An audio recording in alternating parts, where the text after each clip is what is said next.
আল্লাহ রাব্বুল আলামিন বলেন, ওয়া আওহা রাব্বুকা ইলান নাহলি আন ইত্তাখিযি মিনাল জিবালি বুয়ুতাও ওয়া আশ-শাজরি ওয়া মিম্মা ইয়ারুশুন। আল্লাহ পাক বলছেন, ওয়া আওহা রাব্বুকা ইলান নাহলি, মৌমাছি পৃথিবীর মানুষকে 4টা বিজ্ঞান শিখাইছে। কয়টা বিজ্ঞান? দেখুন 4টি বিজ্ঞান কি। মৌমাছি, আল্লাহ পাক বলেন আমি মৌমাছিকে, মৌমাছির উপর একটা সূরা আছে না, জোরে কোন আছে না? সূরাটার নাম কি? সূরা নাহল। মৌমাছির উপর একটা সূরা। আল্লাহ পাক বলছেন আমি মধুমক্ষিকাকে ওহী করেছি। তার মানে এই নয় যে মৌমাছির কাছে জিবরাইল পাঠাইছি। ওহী যখন নবীর ক্ষেত্রে ওহী শব্দ আসে, তার অর্থ হলো প্রত্যাদেশ। জিবরাইলের মারফতে আল্লাহ পাক ওহী পাঠান। আর যখন এই ওহী অন্য কোথাও আল্লাহ ব্যবহার করেন, তার অর্থ হয় গোপন সূক্ষ্ম ইঙ্গিত। যেমন মুসা আলাইহিস সালামের মাকে আল্লাহ পাক ওহী করেছিলেন, এখানে জিবরাইল পাঠান নাই, ইলকা করে দিয়েছিলেন। মৌমাছিকেও তার মনের মধ্যে গোপন ভাবে সূক্ষ্ম ইঙ্গিত আল্লাহ দিয়েছেন কি, আত্তাখিজি মিনাল জিবালি বুয়ুতা, পাহাড়ে বাসা বানাও, ঘর বানাও পাহাড়ে পর্বতে। যেহেতু মধু হলো একটা মেডিসিন, মধু কি? এই মেডিসিনটা কে বানিয়েছে? আল্লাহ পাকের নির্দেশে। কে বানালো? মৌমাছি বানালো। কাজে এই মেডিসিনটা দিয়ে শুধুমাত্র গাছপালা যে দেশে আছে সেই দেশের মানুষ উপকৃত হোক, তাহলে তো সারা পৃথিবীর মানুষ পাবে না আল্লাহর এই ওষুধ। এই জন্য মৌমাছিকে বলা হচ্ছে পাহাড়ে বানাও। পাহাড় হয় মরুভূমির ভিতরে বেশি হয়, এই পাহাড়ের গায়ে গিয়ে চাক বানাও। ওয়ামিনাশ শাজারে, আর গাছে চাক বানাও। ওয়ামিম্মা ইয়ারিশুন, আর বিল্ডিং এর কার্নিশের তলায় গিয়ে চাক বানাও। করতে ইচ্ছা করে না? এই 3 জায়গায় চাক বানাও। এই 3 জায়গায় চাক বানাতে গিয়ে মৌমাছি 4টা বিজ্ঞান দেখাইলো। হচ্ছে কেমিস্ট্রি। অথচ মৌমাছি কোনো সায়েন্স ল্যাবরেটরিতে পড়াশোনা করে নাই, কথা ঠিক কিনা? তার কেমিস্ট্রিটা কি? কার্নিশের নিচে বিল্ডিং এর গায়ের সাথে লাগানো মৌচাক আপনারা দেখছেন কিনা কোন? এটা ঝুলে থাকে, ঝুলন্ত অবস্থায় থাকে।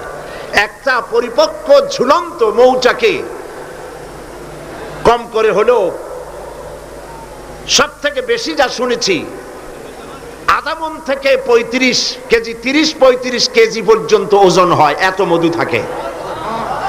এখন এই মধুটা ঝুলে আছে।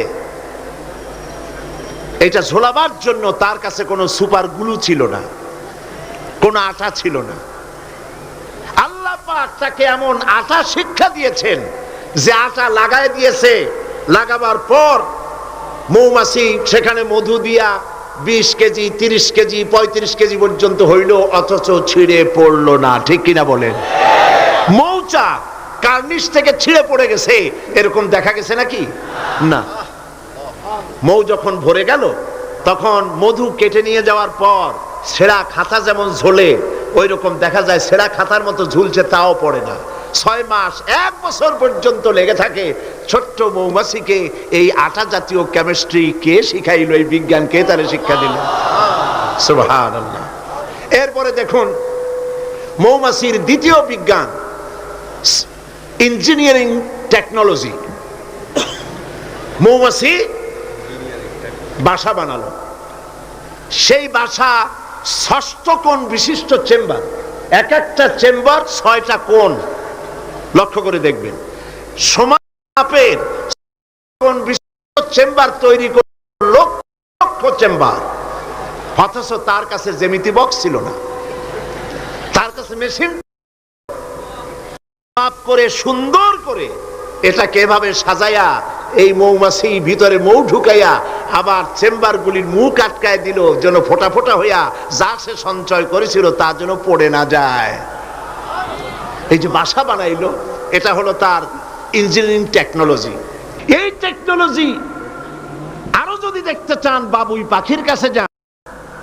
বাবুই পাখিরে ডাকি বলিছে চড়াই, কুড়ে ঘরে থেকে করো শিল্পের বড়াই। যদিও বাবুই পাখি চড়ুই পাখি বাবুই পাখি যেটা বলেছে আসলে শিল্পের বড়াই করার মতো। এই যে চতুর্দিক থেকে পাতাগুলি ছিঁড়ে এনে যে বাসা বাবুই পাখি বানালো, আগেই কোন সুবহানাল্লাহ। এই বাসা শুধু বাসা নয়, এর মধ্যে বেডরুম আছে, এর মধ্যে ডাইনিং রুম আছে, মাস্টার বেডরুম আছে, শুধু টয়লেট নাই। নিচ দিয়ে ঢুকবে, আবার ব্যাকডোর দিয়ে নিচের থেকে আক্রান্ত হলে ব্যাকডোর দিয়ে পালাবার ব্যবস্থাও আছে।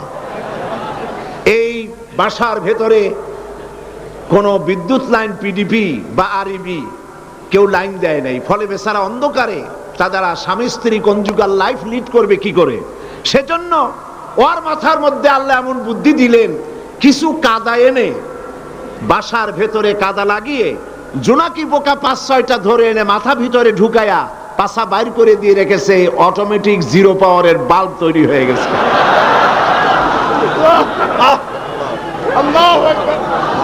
ইঞ্জিনিয়ারিং টেকনোলজি আর কারে বলে?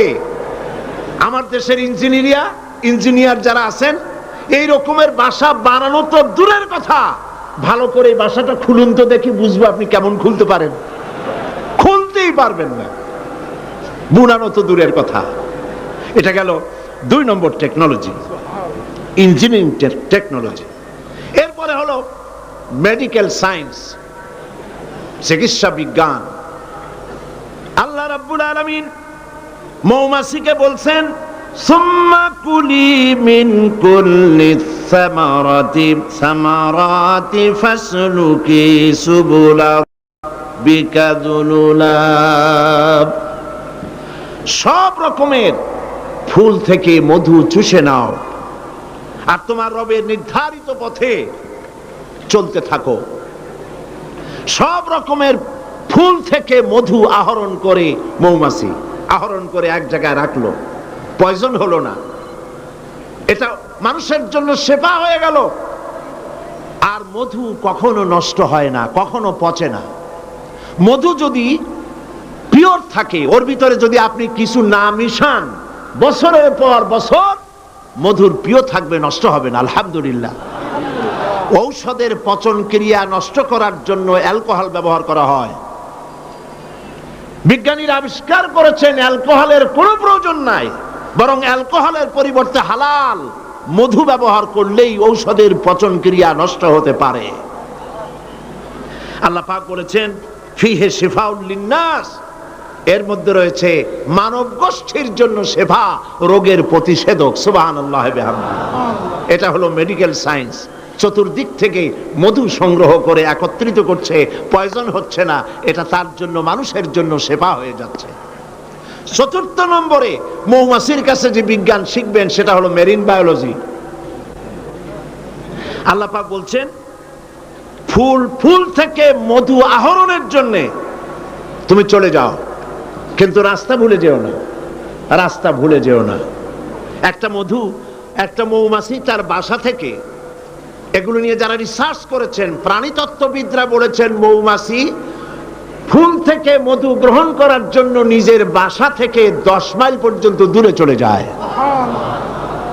আপনারা কোনোদিন দেখেছেন কোন মৌমাছি আপনার ঘরে এসে পথ খুঁজতেছে, বাবা বাসা হারাইছি, যাবো কোন পথে? তালাশ করছে কখনো? আল্লাহ পাক বলছেন, তুমি যাবে ফুল থেকে মধু আহরণ করার জন্য, রাস্তা ভুলে যেও না।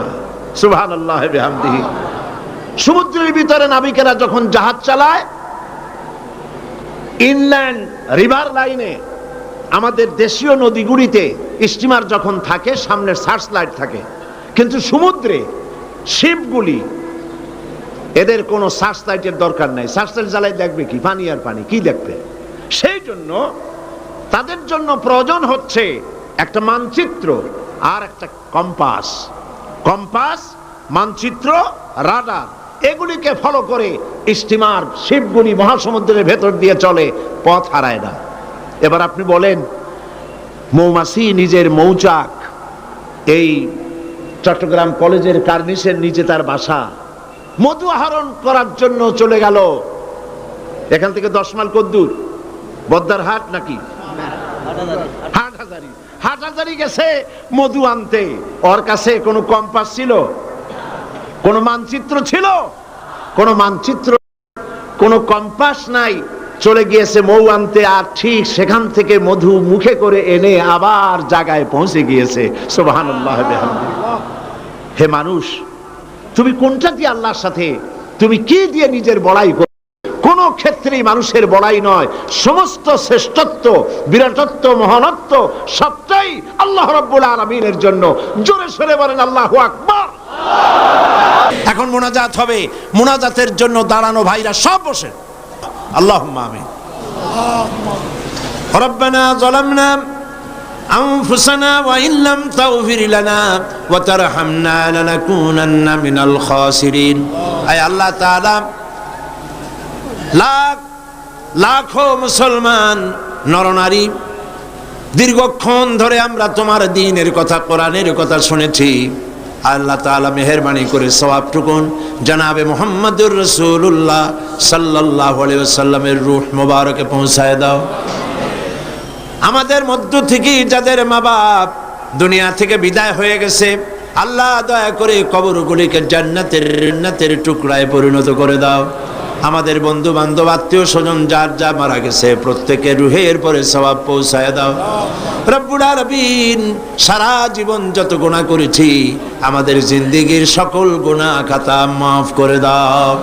রব্বুল আলামিন, আমাদের প্রিয় জন্মভূমি বাংলাদেশ, এই জমিন আমাদের জন্য তোমার দেওয়া বিশেষ নিয়ামত।